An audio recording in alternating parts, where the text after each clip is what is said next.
Vous savez, dans la vie, il y a deux types de jeux. Il y a les bons jeux et les mauvais jeux. Le bon chasseur, il voit un truc. Bon, je tire, mais c'est un bon chasseur. Hein. Ce qui fait un bon jeu, c'est le challenge. Avoir peur de perdre et se donner le meilleur de soi-même pour arriver à ses fins. Une fois qu'on arrive à un niveau difficile, à un boss et qu'on arrive enfin à le battre, on est heureux et rempli d'un sentiment de satisfaction. Ce qui fait un mauvais jeu, c'est Candy Crush Saga. Yo tout le monde, aujourd'hui on se retrouve pour le 7ème épisode de notre aventure sur le tutoriel et on va mettre en place notre premier ennemi. Alors les fonctionnalités qu'on va mettre en place, c'est tout d'abord un ennemi, c'est quelque chose qui nous donne des dégâts. Donc il va falloir qu'on mette en place un système que lorsqu'on rentre en contact avec cet ennemi, on prenne des dégâts. Également, il va falloir pouvoir le tuer et donc que cet ennemi soit éligible à nos dégâts, à nos larmes qu'on envoie. Ensuite, on mettra en place également ses déplacements et pour un petit peu plus de vie dans notre jeu vidéo, on rajoutera les animations. Bon, pour le moment, on fait le fonctionnement simple de cet ennemi, on rajoutera quelques fonctionnalités un peu plus tard pour que ce soit plus proche du jeu réel. J'espère que cette vidéo vous plaira, n'hésitez pas à like et à commenter cette vidéo. Bon visionnage. Oh bah qu'est-ce que c'est ça? Oh, elles sont dégueulasses. Ouais, je vais refaire. Oh bah qu'est-ce que c'est ça? C'est des lunettes pour travailler. Elles sont quand même dégueulasses. Bon allez, c'est pas grave. Let's go. Alors déjà, on va créer un premier truc. On va aller dans notre préfab. Donc là, on a nos tiers. On va faire un create folder et on va rajouter enemy pour ajouter du coup l'ensemble de nos préfabs, nos ennemis. Donc ça nous sera utile plus tard lorsqu'on générera nos salles. Pour le moment, ça ne nous sert pas, mais on le laisse là au cas où. Ensuite, on va créer un objet empty, voire même un object 2D sprite qu'on va appeler fly. Red Fly, on va l'appeler. Et on va le glisser dans notre level room 1. Tac, il sera là. Ok, on va le mettre à 0, 0, 0. Oh merde. 0, 0, 0. Ouais, ça va être bien. Et scale 1. Donc, Red Fly, c'est l'ennemi qu'on va créer dans le jeu. Donc, c'est un ennemi simple. C'est une petite mouche en fait. Et donc elle se déplace directement, elle prend la position de notre personnage, elle va se déplacer directement vers notre personnage. Donc on va déterminer maintenant nos sprites. Donc nos sprites, on va dans images et je les ai pas rajoutés. Donc j'ai le monster 0, 1 machin. Ça c'est tous nos assets pour les différentes mouches. Donc il y a différentes mouches dans le jeu. On verra si on les implémente tous, je pense pas. Je pense qu'on implémentera certaines mais pas toutes. On sélectionne l'image, hop, on fait notre petite routine habituelle, donc on met en point au lieu de bilinéaire, multiple, on apply et on fait sprite editor. Hop là. Slice grid by cell, si je fais 32 par 32, je fais slice. Ah, il me l'a bien détecté. Ok, c'est pas mal. Est-ce que je peux les sélectionner plusieurs?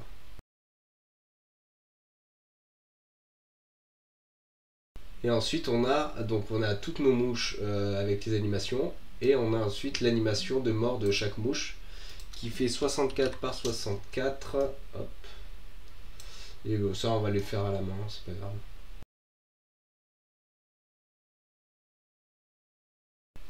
Voilà. Petit détail aussi quand on fait ça, donc on va toujours de gauche à droite.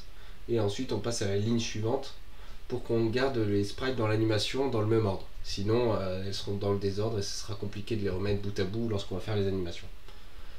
Ok, on clique sur Apply une fois qu'on les a tous sélectionnés. Et maintenant on a toutes nos mouches. Donc notre Red Fly, elle va prendre un sprite pour qu'on puisse la détecter. Elle va prendre son sprite comme le troisième sprite du coup. Donc elle a un sprite noir, un sprite rouge foncé et un sprite rouge clair.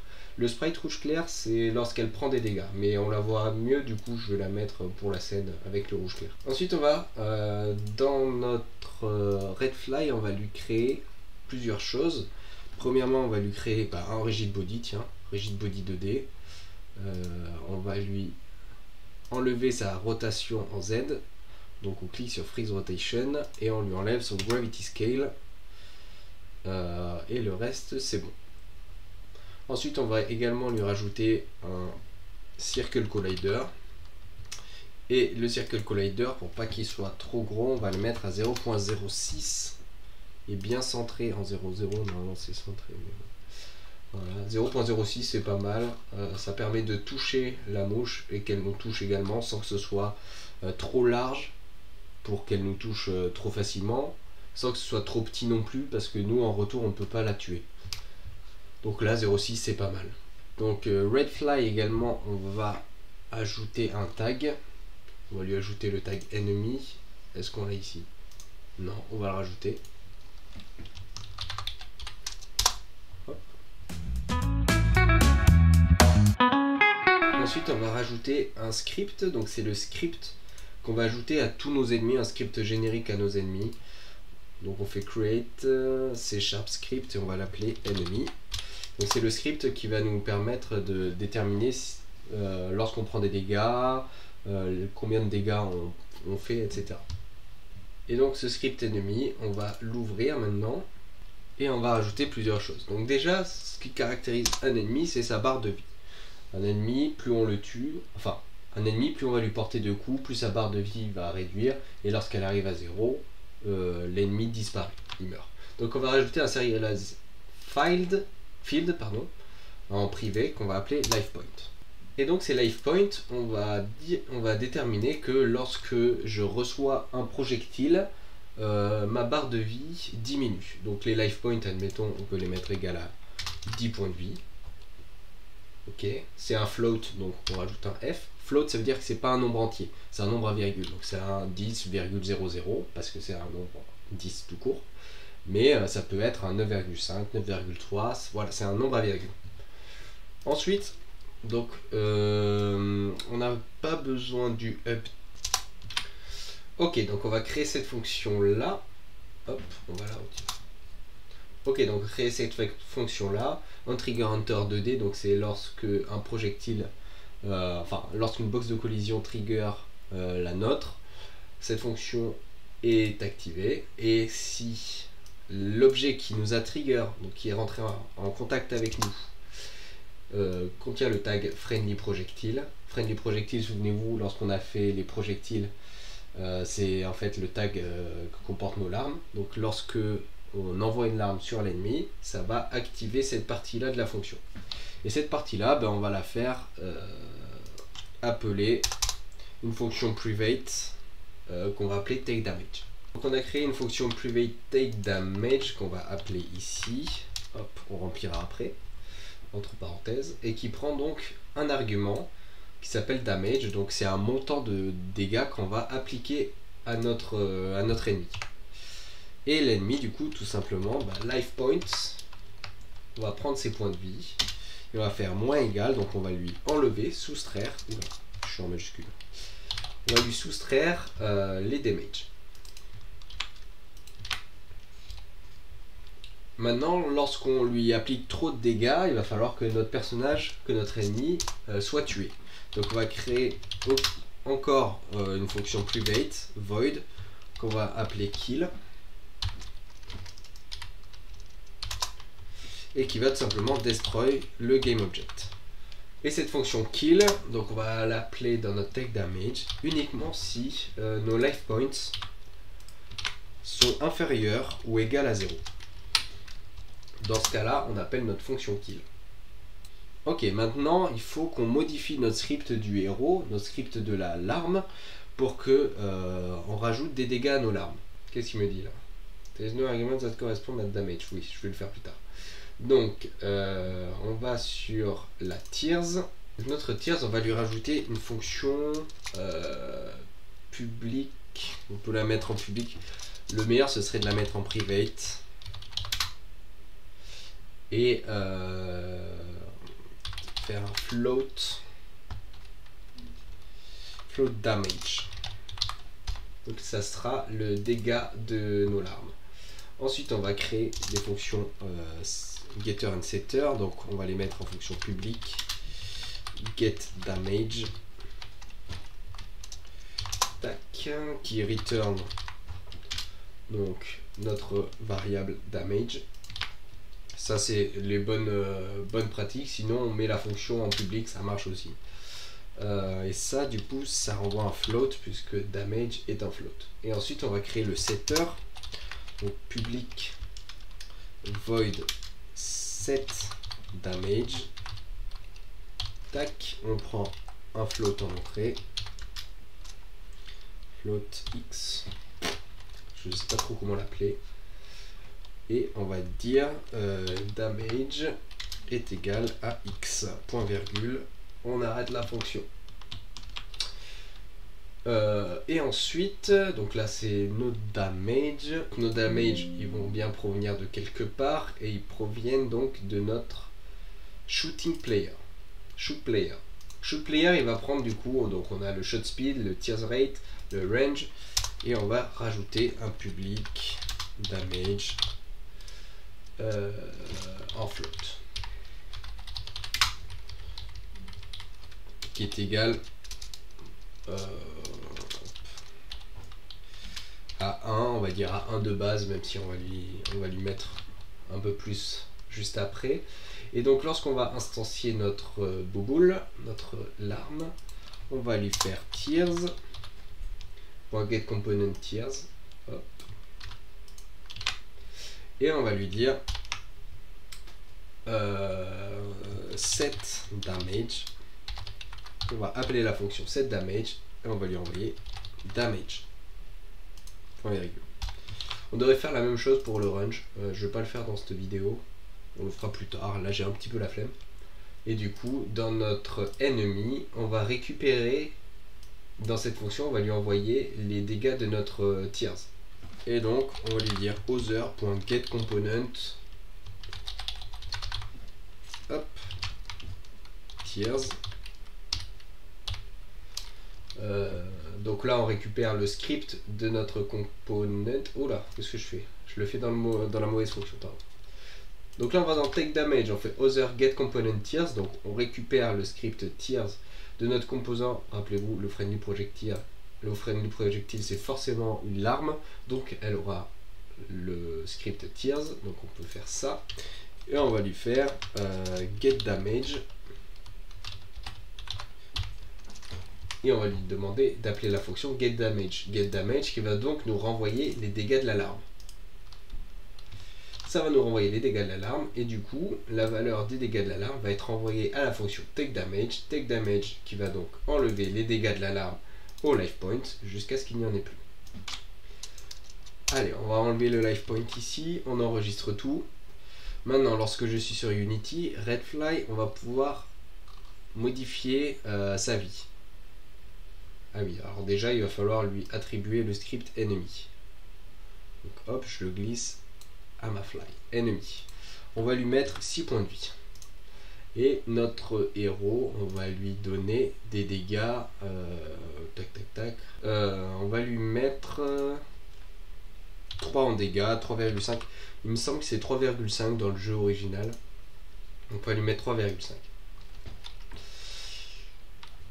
Hop, si je lance le jeu et que je lui lance, alors il faut que je vise un peu mieux, une larme, 2 larmes, 2 larmes ça fait 7, 7 c'est au-dessus de ses points de vie à la mouche, donc elle va mourir.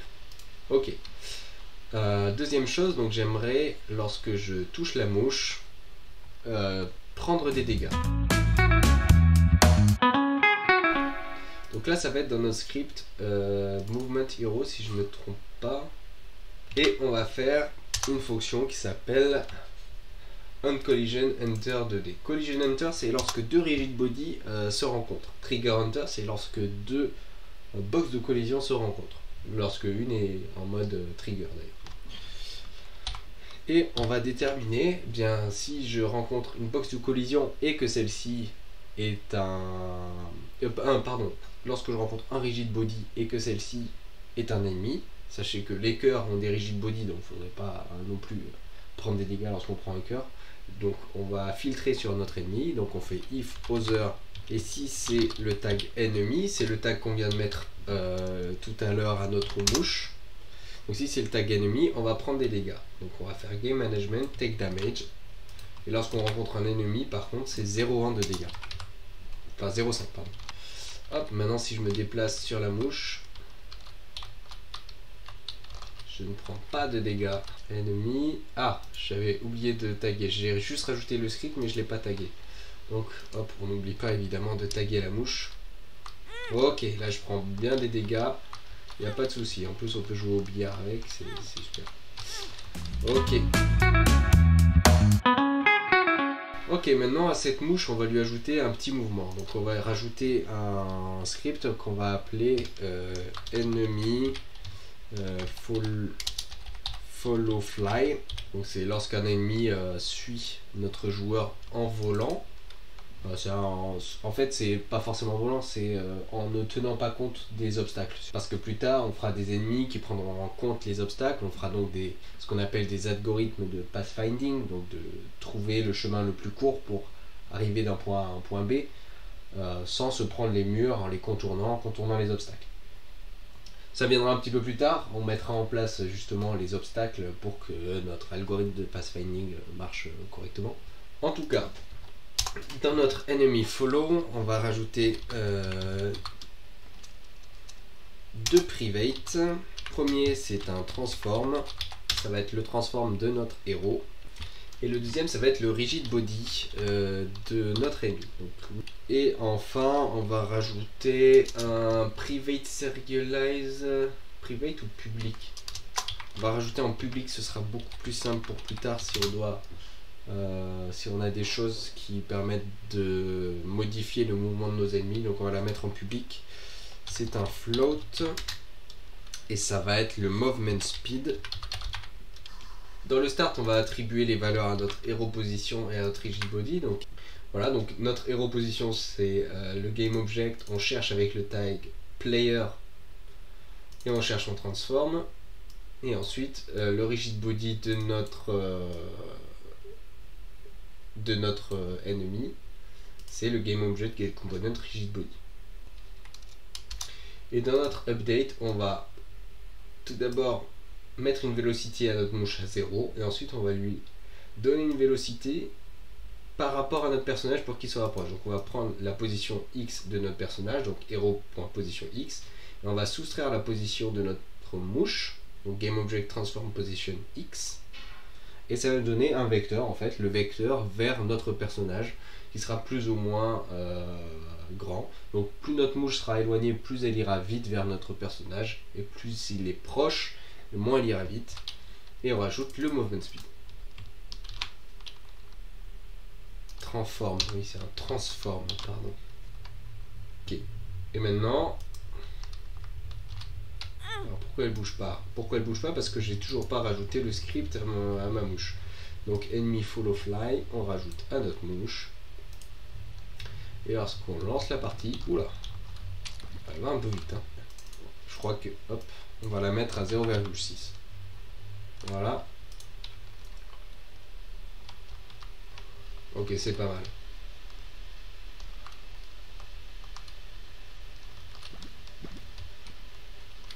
Hop, et si je fais rien, la mouche au bout d'un moment, hop, elle va me toucher. Hop. Bon, c'est pas tout à fait le comportement qu'a la mouche de base, hein, mais ça fait l'affaire. Okay, on a bien avancé, donc du coup on va pouvoir ajouter la dernière fonctionnalité qui est l'animation. Donc on va dans notre dossier animation, on fait clic droit, create folder, on va rajouter enemy et on va rajouter, donc on va faire create animator, on va rajouter même un folder fly, red fly, ça sera bien segmenté dans des dossiers. On va faire un create animator controller, on va appeler red fly. Wow, j'ai beaucoup d'imagination. Et on le glisse dans notre élément red fly et on va avoir un nouvel animator qui s'est ajouté. On va aussi dans notre dossier animation, on sélectionne red fly et on voit qu'il n'y a aucun clip, donc on va faire create et notre premier clip ça va être idle fly. On va faire add property, sprite renderer, sprite, et on va sélectionner donc les sprites qu'on veut pour notre animation. Donc dossier image, nos animations. Donc ça commence par la petite mouche noire ici. On va la positionner. Hop, on va bien zoomer. D'ailleurs ça, tac, on va faire venir là. On va bien zoomer. À 0,6, on va la faire passer à rouge. Rouge avec les ailes vers le haut. Hop. Et à 12, on va la faire revenir en noir.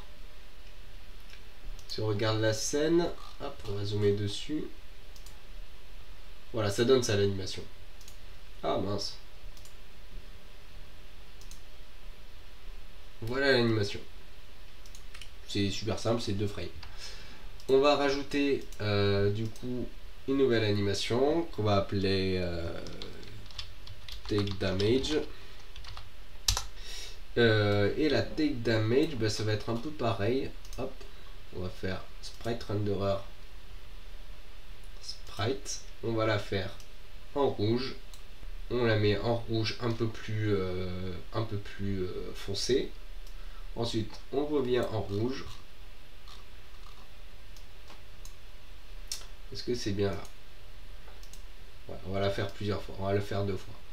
Ensuite, à 0, 16, 18, à 18, 0, 18. On la refait passer rouge. Pardon. Oui, on la refait passer rouge foncé. Et à 0,24, on la refait passer rouge clair.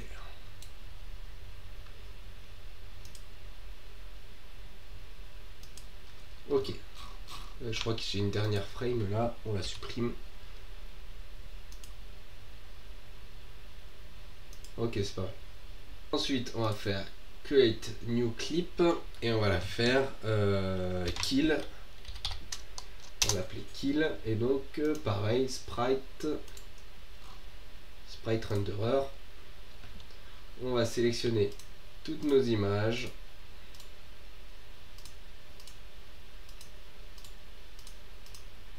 Et on va les glisser. Je peux pas les glisser comme ça? Ok. Je les sélectionne, je les glisse. Et j'étire l'animation jusqu'à arriver à 0,20. Et hop, si on joue l'animation, on a la mouche qui pète. On enregistre. Je sais même pas s'il y a besoin d'enregistrer d'ailleurs. Maintenant on va dans notre animator. Et donc on a plusieurs animations. Donc si on les a fait dans l'ordre, on les a comme ça. On va donc faire un passage de idle make transition to take damage et de take damage à idle. Et on va faire take damage à kill. On va rajouter